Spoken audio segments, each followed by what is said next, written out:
بسم اللہ الرحمن الرحیم. تمام تر طریق اقبال کے عرض و سماعت کے لیے اور کروڑوں درود السلام حضور پاک صلی اللہ علیہ وسلم پر، آپ کے آل پر، آپ کے اصحاب پر. آپ دیکھ رہے ہیں فرقان اردو ٹی وی اور میں محمد سرفراز کریم. دوستو، آج میرے ساتھ میرے ترینہ دوست، بہت ہی مہربان شخصیت اور اہل عوام سب موجود ہیں. آپ کی ذات تعارف کی محتاج نہیں.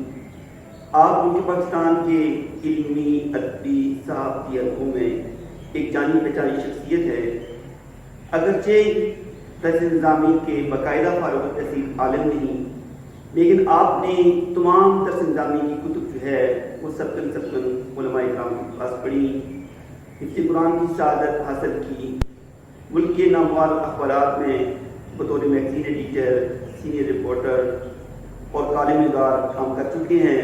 مختلف علمی و ادبی رسالوں کے باقاعدہ مدیر رہے ہیں. آپ کا تعلق ہری پور سے ہے اور ہری پور کے محلہ لوہارا، جس کو آج کل محلہ کی صفائی کا نام دیا جاتا ہے، آپ کی جائے پیدائش ہے. مختلف اداروں میں کام کرتے رہے. آج کل ہری پور میں ہی اپنی رہائش گاہ پر ہیں. اپنا ایک ٹی وی چینل بھی چلا رہے ہیں جس کو Al-Karam T V channel, Al-Karam کے نام سے آپ کا ٹی وی چینل ہے. اس کا لنک جو ہے ہم ڈسکرپشن میں دے دیں گے. آج کل ہری پور میں رہائش پذیر ہیں. تمام تک جو ہیں وہ باقی سرگرمیاں تقریباً آپ کی تعطل کا شکار ہیں یا آپ نے بالکل ان سے علیحدگی اختیار کر لی ہے. بہرحال ہماری خوش قسمتی ہے کہ آج وہ ہمارے پاس تشریف لائے ہیں. ان سے مختلف حوالوں سے انشاءاللہ گفتگو کریں گے کہ وہ اپنی زندگی کی جو لمحات انہوں نے گزارے ہیں اور کن کن سرگرمیوں میں گزارے ہیں وہ ہمارے ساتھ شیئر کریں گے. تو سب سے پہلے ہم ان سے یہ پوچھتے ہیں کہ انہوں نے اس وقت جو کیونکہ ان کا زیادہ عرصہ تحفظ ختم نبوت کے مشن میں گزرا ہے، انہوں نے مختلف تنظیموں کے ساتھ کام کیا. اس کی مختلف جو ہے طویل عرصہ انہوں نے اس مشن کی خاطر اپنا وقف کیا. ان سے پوچھتے ہیں کون کون سی جماعتیں جو ہیں وہ اس مشن پہ کام کر رہی ہیں. جی السلام علیکم. بہت شکریہ کہ آپ نے وقت دیا. تو سب سے پہلے آپ کا بلا تاخیر اصل سوال کی طرف آتے ہیں کہ آپ اتنے عرصے سے اس مشن کے لیے کام کرتے رہے ہیں، تو ہم مختلف جماعتوں کے نام سنتے رہے ہیں، تو آپ کچھ ہمیں بتائیں گے تحفظ ختم نبوت کے مشن کے لیے کتنی جماعتیں اس وقت ملک پاکستان میں کام کر رہی ہیں؟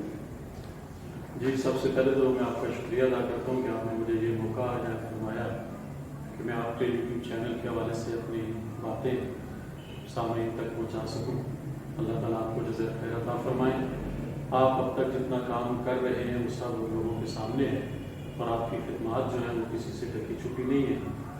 تو بنیادی طور پر تو میں آپ کا شکریہ ادا کرنے یہاں پہ آیا تھا. اللہ رب العزت آپ سے بہت کام لے رہے ہیں.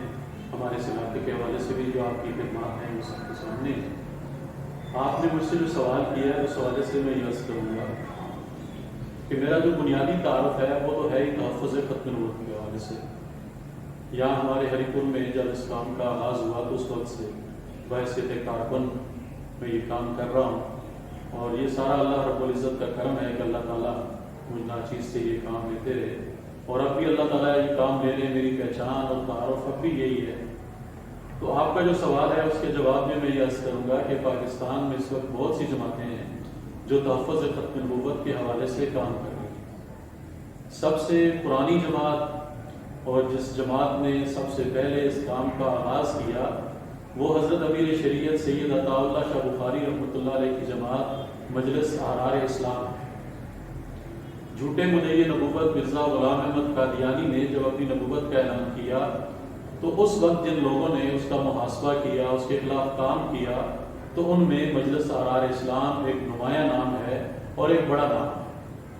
قیام پاکستان کے بعد جب حالات کا رخ بدلا تو اس وقت پھر مجلس تحفظ ختم نبوت کے نام سے ایک نئی جماعت نے کام شروع کیا.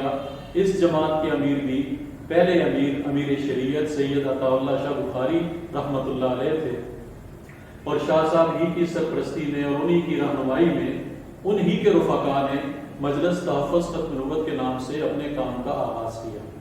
تو پہلی جماعت جو اس عنوان پہ کام کرنے والی ہے وہ مجلس احرار اسلام ہے اور وہ اب بھی اس عنوان پہ کام کر رہی ہے. ملتان میں ان کا مرکزی دفتر ہے، لاہور میں دفتر ہے، چناب نگر میں ان کا دفتر ہے، ان کے مبلغین ہیں کتابیں ہیں، رسائل ہیں، ماہنامہ ان کا رسالہ ماہنامہ نقیب ختم نبوت ملتان سے ہر ماہ باقاعدگی سے شائع ہوتا ہے۔ اور دوسری جماعت جو مجلس تحفظ ختم نبوت ہے، اس کے پہلے امیر شریعت سید عطا اللہ شاہ بخاری رحمۃ اللہ علیہ تھے۔ ان کی وفات کے بعد دوسرے امیر خطیب پاکستان سفیر اسلام حضرت مولانا قاضی احسان احمد شجاع آبادی رحمۃ اللہ علیہ تھے، اور ان کی وفات کے بعد تیسرے امیر بنے مجاہد ملت مولانا محمد علی جالندری رحمۃ اللہ علیہ۔ تو یہ سارے وہ لوگ ہیں جو حضرت امیر شریعت سید عطا اللہ شاہ بخاری رحمۃ اللہ علیہ کے رفقا ہیں، اور ان حضرات نے ختم نبوت کے لیے قربانیاں دی ہیں۔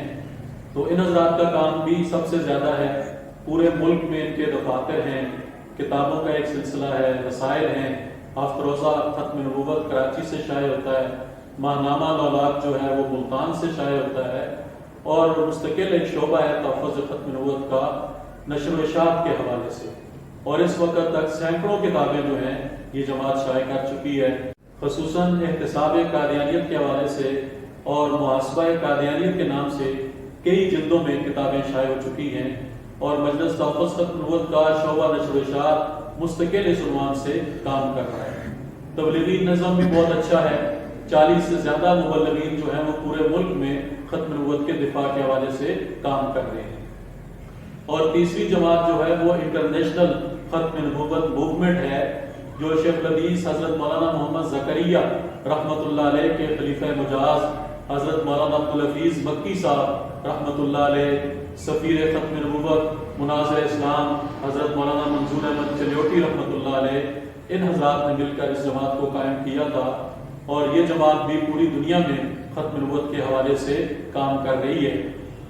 اس کے علاوہ شبان ختم نبوت کے نام سے ایک جماعت شروع کی تھی حضرت مولانا محمد اکرم طوفانی رحمۃ اللہ علیہ نے، جو ختم نبوت جماعت کے بھی بڑے رہنما تھے، سرگودا میں ان کا بڑا کام تھا، اور ہمارے ہری پور میں بھی ختم نبوت کے حوالے سے جو ابتدائی کام ہوا، اور حافظ صاحب آپ بھی اس کام سے واقف ہیں، وہ شبان ختم نبوت ہی کے نام سے ہوا۔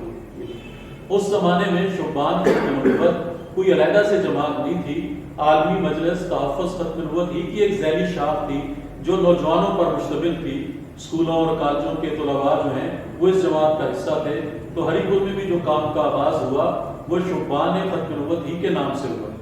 بعد میں علیحدہ ایک جماعت بن گئی، اور اس کے علیحدہ رفقا جو ہیں وہ عنوان پہ کام کر رہے ہیں، گو کہ ان کا باضابطہ مجلس تحفظ ختم نبوت کے ساتھ اب کوئی تعلق نہیں ہے، لیکن یہ حضرات بھی پورے ملک میں ختم نبوت کے حوالے سے کام کر رہے ہیں۔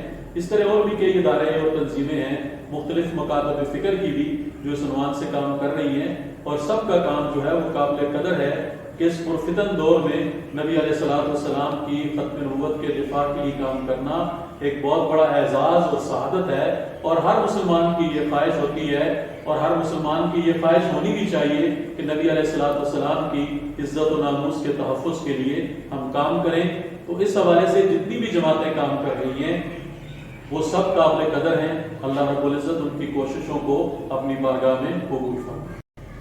اچھا، آپ نے امیر شریعت کا ذکر کیا، تو میری معلومات کے مطابق آپ کا امیر شریعت کے خاندان کا قریبی تعلق رہا ہے، کچھ اس حوالے سے بتائیں۔ جی الحمدللہ، حضرت امیر شریعت سید عطا اللہ شاہ بخاری رحمۃ اللہ علیہ کے ساتھ ہمارا پرانا تعلق ہے۔ میرے دادا جی جو ہیں وہ ان سے بیعت تھے، اور ان کا تعلق جو ہے وہ مجلس احرار اسلام ہی کے ساتھ تھا۔ اب میں نے اپنے شعور میں ظاہر ہے کہ حضرت امیر شریعت سید عطا اللہ شاہ بخاری رحمۃ اللہ علیہ کو نہیں دیکھا، لیکن ان کے چاروں صاحبزادگان سے الحمدللہ میری بہت زیادہ قربت رہی۔ ان کے بڑے صاحبزادے جو ہیں سید ابو معاویہ ابو ذر بخاری رحمۃ اللہ علیہ ملتان کی خدمت میں حاضری رہی، پھر ان کے دوسرے صاحبزادے حضرت مولانا سید عطا المحسن شاہ صاحب بخاری رحمۃ اللہ علیہ، ان کی خدمت میں بھی بارہا حاضری ہوئی۔ یہاں وہ حویلیاں حضرت مولانا قاضی طاہر علی الہاشمی صاحب کے یہاں تشریف لاتے رہے، تو بھی ان سے ملاقات رہی، ان کی خدمت میں حاضری رہی۔ شاہ صاحب کے تیسرے صاحبزادے حضرت مولانا سید عطا المومن شاہ صاحب، ان کی خدمت میں بھی حاضری رہی، اور شاہ صاحب کے جو چھوٹے صاحبزادے تھے حضرت پیر جی سید عطا المحمد شاہ صاحب بخاری رحمۃ اللہ علیہ، ان کے ساتھ تو بہت زیادہ تعلق رہا۔ ان کی بے پناہ شفقتیں جو ہیں وہ مجھے حاصل رہی، اور میری اہلیہ کا ان کے ساتھ بیعت کا تعلق بھی ہے۔ اور میں جب پشاور میں تھا تو ہماری دعوت پہ کئی دفعہ وہ پشاور تشریف لائے، یہاں ہری پور تشریف لائے، یا ان کا شنکیاری میں سالانہ ایک پروگرام ہوتا تھا مولانا سید نواب حسین شاہ صاحب رحمۃ اللہ علیہ کے یہاں، تو جب ان کے یہاں جاتے تھے تو جاتے ہوئے مجھے ساتھ لے جاتے، واپسی پہ ہمارے یہاں ٹھہرتے، ان کی بہت زیادہ شفقتیں الحمدللہ مجھے حاصل ہوئی۔ اور شاہ صاحب رحمۃ اللہ علیہ کے نواسے سید محمد کفیل بخاری صاحب جو اس وقت مجلس احرار اسلام کے امیر ہیں، ان کی بھی بہت زیادہ شفقتیں جو ہیں وہ مجھے حاصل رہی، ان کے ساتھ بہت اچھا تعلق ہے۔ اور الحمدللہ ان کے جو چھوٹے بھائی تھے سید ذوالکفل شہید جو مکہ مکرمہ میں شہید ہو گئے تھے، وہ بھی ہمارے دوست تھے، ان کے ساتھ بھی بہت اچھا تعلق رہا۔ اور ان کے حوالے سے ماہنامہ نقیب ختم نبوت کا جو خصوصی نمبر شائع ہوا ہے اس میں میرا مضمون بھی ہے ان سے متعلق، اور اب پیر جی رحمۃ اللہ علیہ پر بھی میں نے ایک تعزیتی مضمون لکھا جو ان کے رسالے ماہنامہ نقیب ختم نبوت میں شائع ہوا ہے۔ کہا جاتا ہے کہ شریعت اور طریقت لازم اور ملزوم ہے، تو آپ کا اصلاحی تعلق جو بیعت کا ہے وہ کس کے ساتھ ہے؟ جی میرا الحمدللہ اصلاحی تعلق جو ہے وہ عالمی مجلس تحفظ ختم نبوت کے سابق امیر اور خانقاہ سراجیہ کندیاں شریف، یہ میاں والی کے قریب ایک جگہ ہے کندیاں، تو وہاں کے جو شیخ تھے حضرت مولانا خواجہ خان محمد صاحب رحمۃ اللہ علیہ، میرا ان سے اصلاحی تعلق ہے۔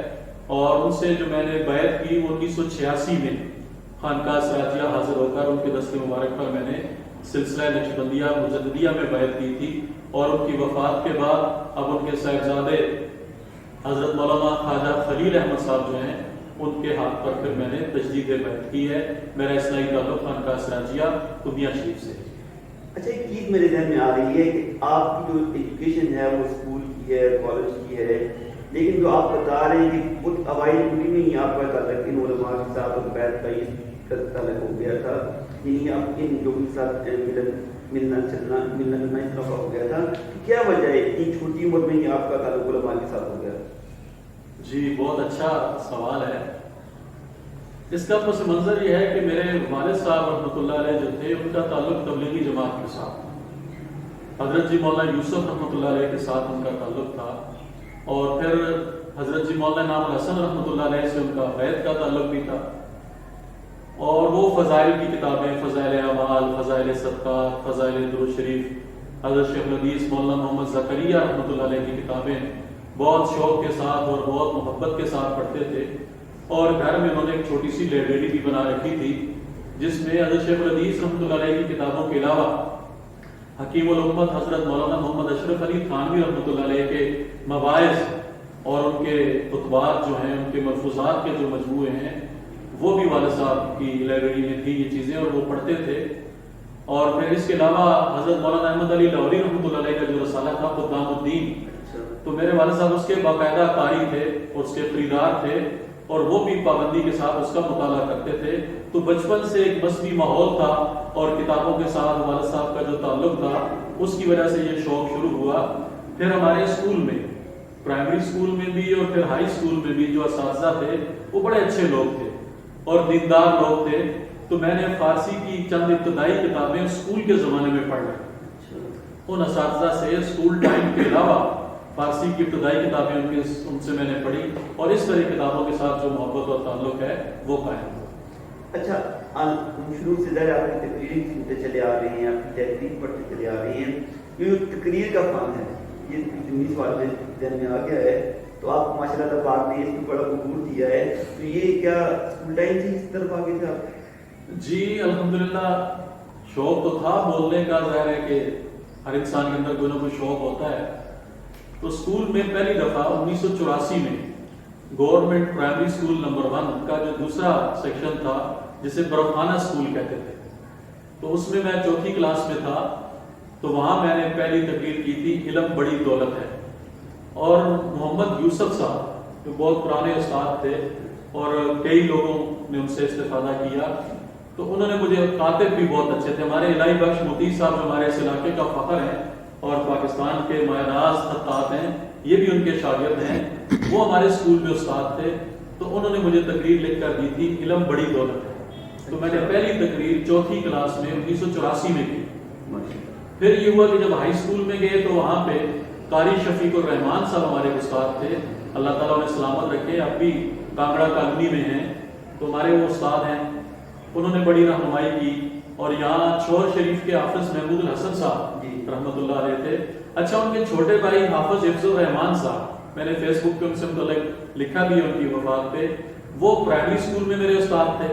اور ان کے بڑے بھائی جو ہیں حافظ محمود الحسن صاحب، یہ ہائی اسکول میں ہمارے استاد تھے. اور وہاں اسکول کی جو بزم ادب تھی اس کے صدر تھے حافظ محمود الحسن صاحب رحمۃ اللہ علیہ. تو میرا تقریری شوق دیکھتے ہوئے انہوں نے بزم ادب کا جنرل سیکرٹری بنا دیا تھا.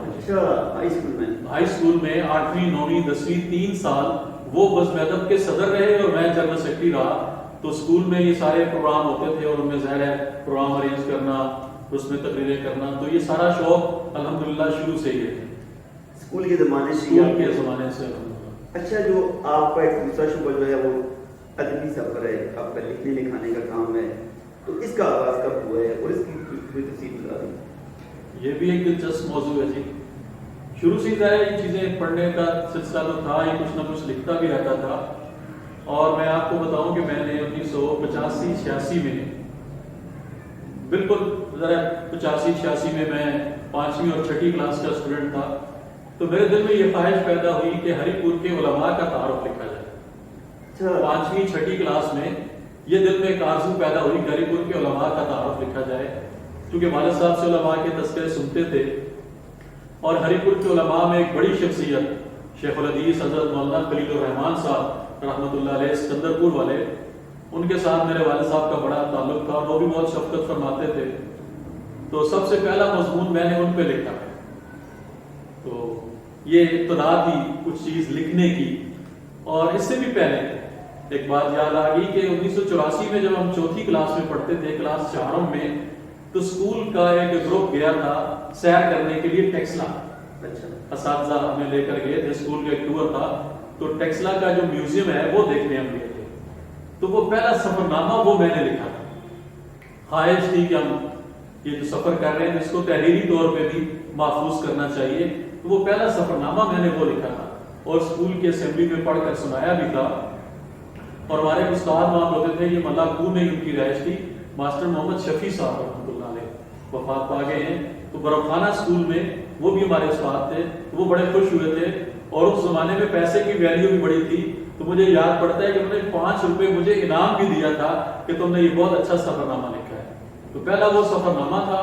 پھر اس کے بعد یہ جو علماء کا تذکرہ لکھا یہ، اور پھر آ کے جب اخبارات کا شعور ہوا تو اس زمانے میں یہ نیا اخبار شروع ہوا تھا، شمال اخبار، نیاز پاشا جدون صاحب کا. تو اس کے لیے میں خبریں لکھا کرتا تھا. ڈاکخانہ کے قریب مفتی صاحب ایک ہوتے تھے، وہ بہت سارے اخبارات کے نمائندہ تھے. تو ہم اپنی خبریں لکھ کر ان کو دیتے تھے اور وہ خبریں ختم نبوت کے حوالے سے ہوتی تھی. یہاں کی جو ہماری جماعت تھی شبان ختم نبوت، تو اس کی خبریں لکھ کر میں ہمیں دیتا تھا اور وہ شمال اخبار میں بھیج دیتے تھے. اور بعض دفعہ تو 3 کالمی بھی وہ خبریں شائع ہوئی. ایک دفعہ تو نیاز پاشا جدون صاحب نے سپر لیڈ لگائی تھی اس کی، اور یہ واقعہ ہے غالباً 1988 یا 89 کا. تو یہ شمال میں لکھنا شروع کیا، مضامین بھی لکھتا رہا. اور اس کے بعد جو اصل میرا جو صحافتی سفر ہے اس کا آغاز ہفت روزہ لولاک فیصل آباد سے ہوا. یہ جو اب عالمی مجلس تحفظ ختم نبوت کا ترجمان ماہنامہ لولاک ہے اور یہ اب ملتان سے شائع ہوتا ہے، اس کے بانی حضرت مولانا تاج محمود رحمۃ اللہ علیہ تھے. اور حضرت مولانا تاج محمود رحمۃ اللہ علیہ یہ ہمارے ہری پور میں یہ جو علاقہ ہے میلم کا، میلم گاؤں کے وہ رہنے والے تھے. تو وہ تعلیم کے سلسلے میں فیصل آباد گئے، پھر وہیں پہ قیام ہو گیا ان کا. اور حضرت امیر شریعت سید عطا اللہ شاہ بخاری رحمۃ اللہ علیہ کے ساتھ ان کا بڑا تعلق تھا. اور شاہ صاحب جب بھی فیصل آباد تشریف لاتے تھے تو ان کے ہاں مولانا تاج محمود رحمۃ اللہ علیہ کے ہاں شاہ صاحب کا قیام ہوتا تھا. تو حضرت مولانا تاج محمود رحمۃ اللہ علیہ کا یہ رسالہ تھا ہفت روزہ لولاک اور فیصل آباد سے شائع ہوتا تھا. ان کی وفات کے بعد ان کے بیٹے صاحبزادہ طارق محمود صاحب رحمۃ اللہ علیہ جو میرے بڑے ہی محسن تھے، میرا لکھنے کا شوق اور یہ بولنے کے شوق کی جو تکمیل ہوئی، پھر اس میں جو اصلاحیں ہوئی وہ ساری صاحبزادہ طارق محمود صاحب رحمۃ اللہ علیہ نے کی. تو انہوں نے مجھے وہاں فیصل آباد بلا لیا تھا. تو اس زمانے میں وہاں میں فیصل آباد میں جامعہ امدادیہ میں بھی حاضر ہوتا تھا. شیخ الحدیث مولانا نذیر احمد صاحب رحمۃ اللہ علیہ کی خدمت میں ان کی جو کلاس ہوتی تھی اس میں بھی باقاعدگی سے حاضری ہوتی، اور وہاں ایک مسجد میں امامت بھی کرتا تھا. اور ہفت روزہ لولاک میں پھر میں نے لکھنا شروع کیا صاحبزادہ طارق محمود صاحب کی سرپرستی میں. ان کی چیزوں کی پروف ریڈنگ بھی کرتا تھا اس کی جو تصحیح ہوتی تھی وہ بھی. پھر وہاں ایک کاتب ہوتے تھے عظیم تاتاری صاحب, وہ کاتب بہت اچھے تھے اور شاعر بھی تھے, بہت خوبصورت انسان تھے. تو ان سے بھی بہت ساری چیزیں سیکھنے کا موقع ملا. لیکن اصل سرپرستی اور نگرانی جو تھی وہ صاحبزادہ طارق محمود صاحب رحمۃ اللہ علیہ کی تھی, جو میرے بڑے محسن ہیں, اور میں نے ان پہ ایک کتاب بھی لکھی ہے جو 500-600 صفحات پر مشتمل ہے, خطیب ختم نبوت صاحبزادہ طارق محمود حیات و خدمات کے نام سے. تو افروز الاولاق سے یہ سلسلہ چلا اور پھر چلتے چلتے روزنامہ اوصاف اسلام آباد تک پہنچا کہ 1998 میں میں ہری پور میں تھا, میرے والد صاحب کا انتقال ہو گیا. تو میرے دوست تھے مولانا اللہ وسایہ قاسم, انہوں نے بڑا اصرار کیا مجھے کہ تم صحافتی میدان میں آؤ, تم ہری پور میں رہنے کے قابل نہیں ہو, تم میرے ساتھ اسلام آباد چلو. تو ان دنوں نیا نیا اوصاف شروع ہوا تھا. جہانگیر منہاج صاحب ان دنوں اس کا جو عالم اسلام ایڈیشن ہے وہ کیا کرتے تھے, چکوال کے تھے یہ. تو مولانا اللہ وسایہ قاسم صاحب کے حامد میر صاحب سے بڑے اچھے تعلقات تھے. میرا تعارف بھی تھا جب وہ پاکستان کے ایڈیٹر تھے, روزنامہ پاکستان کے ایڈیٹر تھے, اور میلوڈی میں آفس ہوتا تھا ان کا. اس زمانے سے میرا تعارف بھی تھا. تو مولانا اللہ وسایہ قاسم صاحب مجھے وہاں لے کر گئے اور ان کی سفارش پر مجھے روزنامہ اوصاف میں کام کرنے کا موقع ملا. اور روزنامہ اوصاف میں جو جمعے کا ایڈیشن ہوتا تھا, عالم اسلام ایڈیشن, وہ میں کرتا رہا. پھر روزنامہ اوصاف کے بعد پھر روزنامہ مشرق پشاور میں اس کے ایڈیٹر تھے کیسر محمود بٹ صاحب. اچھا, تو ان کے ساتھ بھی بہت اچھا تعلق تھا. اسلام آباد میں میرے استاد ہیں حضرت مولانا محمد شریف ہزاروی صاحب, مسجد دارالسلام والے, کیپٹل ہاسپٹل کے ساتھ ان کی مسجد ہے, بہت بڑی مسجد ہے. تو کیسر محمود بٹ صاحب تو ان کے ساتھ بہت تعلق تھا. تو کیسر بٹ صاحب پھر مجھے روزنامہ مشرق میں لے گئے, اور مشرق میں جانے کی وجہ یہ بنی کہ میں نے اوصاف چھوڑ دیا تھا اپنی کچھ گھریلو مجبوریوں کی وجہ سے. تو میں گھر پہ تھا, تو کیسر محمود بٹ صاحب پھر اصرار کر کے مجھے اپنے ہاں روزنامہ مشرق میں لے گئے. اور روزنامہ مشرق کا بیورو آفس بھی اسلام آباد ہی میں بلیو ایریے میں تھا, طباق ہوٹل کے قریب. تو میں پھر وہاں کام کرتا رہا. پھر کیسر محمود بٹ صاحب جب مشرق سے علیحدہ ہوئے تو وہ پھر چلے گئے روزنامہ اساس راولپنڈی, شیخ افتخار عادل صاحب کا جو اخبار ہے وہ وہاں چلے گئے. تو ہم بہت سارے لوگ پھر ان کے ساتھ وہاں اساس میں چلے گئے. تو پھر میں روزنامہ اساس میں رہا, اور پھر روزنامہ اساس کے بعد میں پشاور چلا گیا. کیسر محمود بٹ صاحب کا ایک ادارہ تھا جامعہ سبیل الرحمت, اسکول بھی تھا اور مدرسہ بھی. تو میں وہاں پہ رہا. تو وہاں پہ مولانا راحت گل صاحب جماعت اسلامی کے پرانے لوگوں میں سے تھے, ان کی کتاب بھی ہے جماعت اسلامی کا تنہا مسافر. تو ان کے مدرسے میں ایک شیخ الحدیث صاحب تھے حضرت مولانا ڈاکٹر عبدالستار مربت صاحب. اچھا, وہ پشاور میں حسن گڑھی میں رہتے تھے, میری رہائش بھی وہیں پہ تھی. تو انہوں نے مولانا راحت گل صاحب سے بات کی. تو مولانا راحت گل صاحب نے اپنے ادارے کا ایک رسالہ شروع کرنا تھا, اور اس پر انہوں نے ڈیکلیریشن بھی لے رکھا تھا الراہ کے نام سے. تو مولانا عبدالستار مربت صاحب نے جب میری بات کی تو انہوں نے کہا بلاؤ اسے. میں وہاں گیا, مولانا سے بات ہوئی, تو مولانا نے وہاں الراہ میں مجھے کام کرنے کا موقع دیا. تو اس کے ایڈیٹر کی حیثیت سے بھی میں نے وہاں پہ کام کیا. اس کے بعد اسلام آباد میں الندوہ لائبریری والے جو مفتی سعید خان صاحب ہیں, انہوں نے کچھ رسائل شروع کیے ہوئے تھے, ماہنامہ الندوہ, ماہنامہ المنار. اور پھر ان کا چونکہ تعلق جامعہ مدنیہ لاہور سے بھی رہا, تو جامعہ مدنیہ والوں کا ایک ترجمان رسالہ تھا ماہنامہ الحامد. تو اس کے لیے مفتی صاحب یہاں ہری پور تشریف لائے اور مجھے اصرار کیا کہ تم میرے ساتھ چلو اور ان رسائل کی نگرانی اور ذمہ داری جو ہے اس کو سنبھالو. تو میں پھر وہاں ان کے ہاں الندوہ, المنار اور بالخصوص ماہنامہ الحامد میں نے وہاں پہ کام کیا. تو یہ ہے میرا مختصر سا صحافتی سفر, بڑے اختصار کے ساتھ. اچھا, اس مختصر سے میں آپ نے تصنیف کی جی, تو کچھ حوالے سے بتا دیں کہ کون کون سی کتابیں آپ نے تعریف کی. پڑھنے لکھنے کا شوق تو تھا ہی, لیکن اسباب نہ ہونے کی وجہ سے بہت سارے کام رکے ہوئے تھے.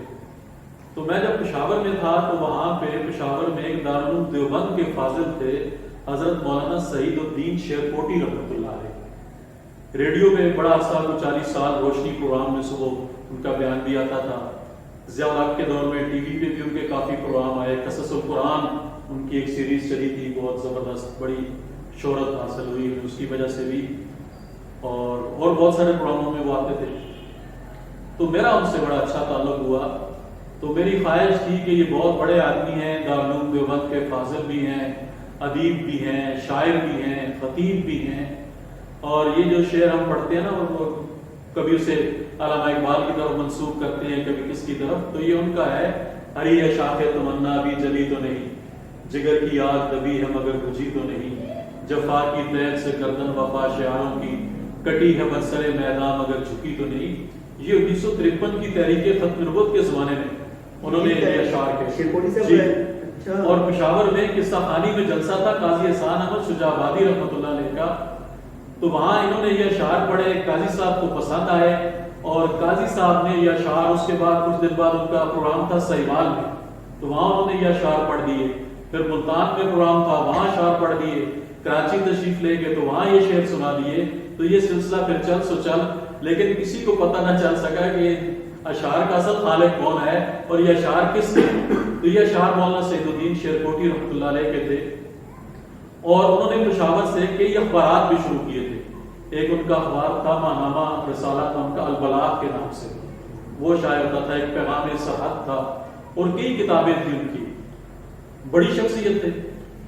تو میرا جب ان سے تعارف ہوا تو میرے دل میں یہ خواہش پیدا ہوئی کہ ان کے حالات جمع کیے جائیں، تو سب سے پہلی کتاب میری جو ہے وہ نوادرات شیرکوٹی کے نام سے ہے، تو 350 صفحات کی کتاب ہے نوادرات شیرکوٹی، جس میں مولانا سعید الدین شیرکوٹی رحمۃ اللہ علیہ کے حالات زندگی، ان کے ملفوظات، ان کے تقریروں کے اقتباسات، ان کی شاعری کے اقتباسات، وہ میں نے شائع کی۔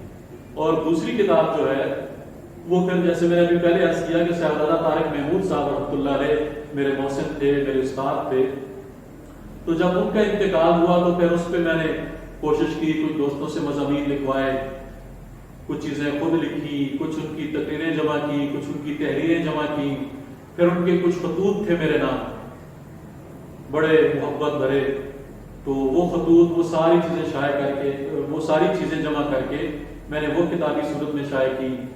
پھر اس کے بعد میری کتاب ہے مکتوبات حقانی، یہ جو جامع ابو ہریرہ کے جو محتمم بانی اور شیخ الحدیث ہیں حضرت مولانا عبدالقیوم حقانی صاحب دامت برکاتہم، تو ان کا بھی میرے ساتھ بڑا شفقت بڑا تعلق تھا، تو ان کے جو مکاتیب میرے نام تھے وہ میں نے جمع کر رکھے تھے، تو دل میں خواہش پیدا ہوئی کہ چلو ان مکاتیب کو بھی شائع کر دیا جائے، تو ان کے جو خطوط میرے نام تھے وہ مکتوبات حقانی کے نام سے میں نے شائع کیے۔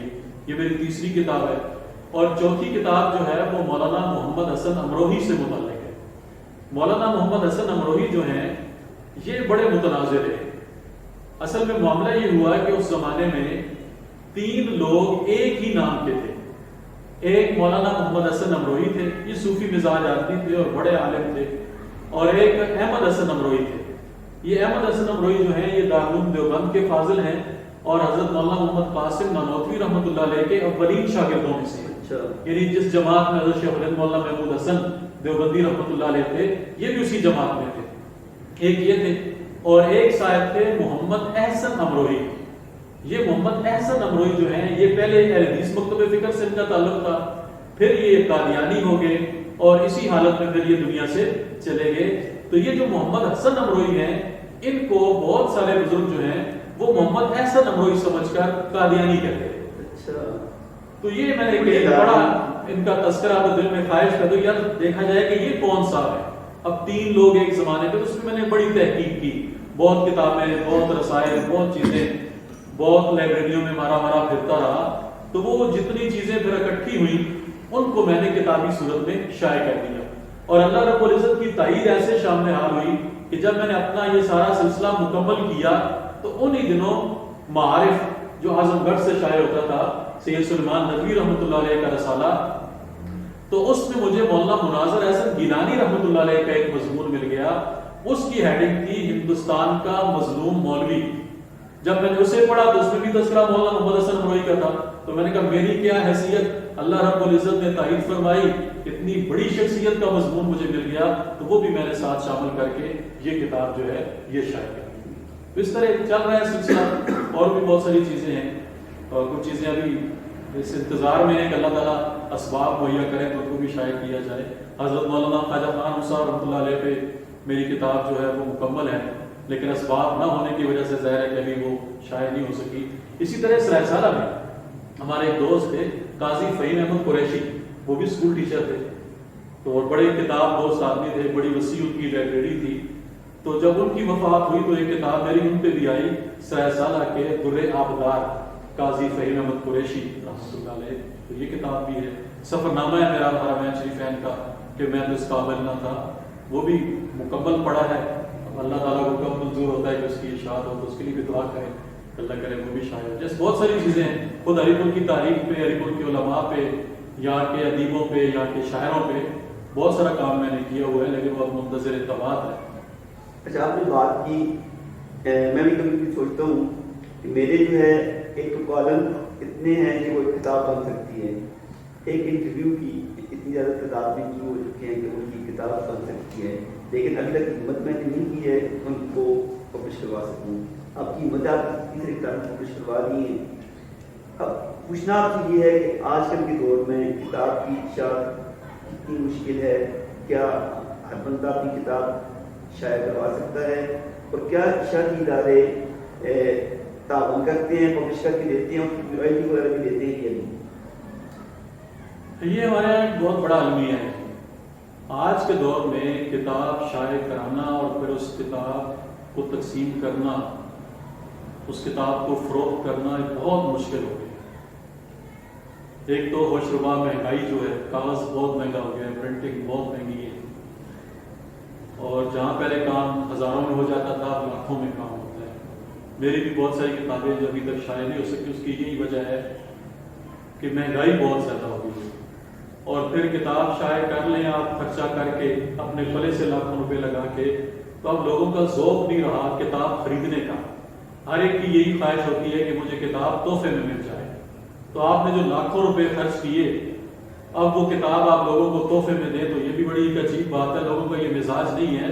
اس مزاج کو بدلنا چاہیے کہ جو آدمی اتنی محنت کر کے اپنے پلے سے سرمایہ لگا کے کتاب شائع کر رہے ہیں اور آپ کو ایک چیز دے رہا ہے، آپ اس کے ساتھ اتنا تعاون تو کریں کہ اس سے وہ کتاب خرید لیں. تو اب کتاب کوئی نہیں خریدتا. میں اس کی آپ کو ایک مثال عرض کروں کہ میں نے ایک کتاب لکھی اور وہ کتاب اس پہ میرے اس زمانے میں کوئی 1,30,000 روپے خرچ ہوئے. تو ظاہر دوستوں سے قرضہ ہی لیا میں نے. اور وہ کتاب جب شائع ہوئی تو میں بڑا خوش تھا کہ یہ کتاب ہاتھوں ہاتھ نکلے گی. تو جن صاحب سے متعلق تھی، وہ جس علاقے سے تعلق رکھتے تھے، میں نے ساری کتاب وہاں ملٹی کروا دی کہ چلو وہاں بیچتے ہیں. اور جو آئندہ جمعہ تھا میں وہاں چلا گیا اور میں نے پورا گھنٹہ کتاب ہاتھ میں لے کے کتاب کے فضائل و مناقب جو ہیں وہ لوگوں کو سنائے. اور بڑا مجمع، بڑی حاضری وہاں جمعے کی، اور میں بڑا خوش تھا کہ کتاب بھی آ گئی اور میں نے اتنی اچھی دعاندار قسم کی تقریر بھی کر دی تو یہ ساری کتاب یہاں نکل جائے گی. بڑا خوش چلا. باہر اسٹال بھی لگایا ہوا تھا. تو جب جمعہ ختم ہوا اور ہم مسجد سے باہر نکلے تو جو ساتھی وہاں پہ کھڑے تھے ان سے میں نے پوچھا کتنی کتابیں نکلی؟ تو انہوں نے کہا جی ماشاءاللہ 7 کتابیں نکل گئی. اتنا بڑا شہر، اتنی بڑی مسجد، اتنی بڑی شخصیت، اتنی تقریر، اتنے لوگ، اور ابھی ان کی وفات کو سال بھی نہیں ہوا. سال سے پہلے میں نے کتاب شائع کر دی. ان سے محبت اور عقیدت تھی، میں نے اس کی بنیاد پہ کیا. اور وہاں اس لیے لے گیا کہ چلو کتاب نکل جائے گی، کم از کم اپنا خرچہ نکل آئے گا. جو لوگوں سے قرضہ لیے ہوئے وہ قرضہ واپس ہو جائے گا. میں نے اس پہ کیا کمانا تھا؟ تو 7 کتابیں وہ نکلی. اور وہ کتاب میں نے 500 کی تعداد میں چھپوائی تھی. اور زیادہ سے زیادہ جو کتاب فروخت ہوئی وہ 100 کتاب ہوئی. 400 کتاب اس لیے لائبریریوں کو دے دی مفت میں، دوستوں کو دے دی تحفے میں کہ کتاب سنبھالوں کہاں کہ کتاب ہی ضائع ہو جائے، دیمک نہ لگ جائے اس کو. تو 400 کتاب میں نے مفت میں بانٹی اور 100 کتاب جو ہے وہ قیمتاً نکلی. تو آج کے دور میں کتاب شائع کرنا بڑا مشکل ہے، لیکن اگر آپ شائع کریں تو آپ کے دوستوں کو یہ چاہیے کہ وہ آپ کے ساتھ تعاون کریں، آپ کی کتاب کو خریدیں. اگر کتاب کے خریدار ہو جائیں تو پھر تو بہت اچھی بات ہے، لیکن اگر کتاب تحفے میں ہی دینی ہے تو آج کے اس مہنگائی کے دور میں کتاب بالکل ہی نہ شائع کی جائے، بلکہ اس کی PDF بنا کر فیس بک پہ دے دے، بس اتنا کافی ہے. کتاب شائع کرنا آج کے دور میں بڑا جان جوکھوں کا کام ہے، اور کتاب شائع ہو جائے اس کے بعد اس کی نکاسی جو ہے، کتاب نکالنا، یہ بہت مشکل ہے.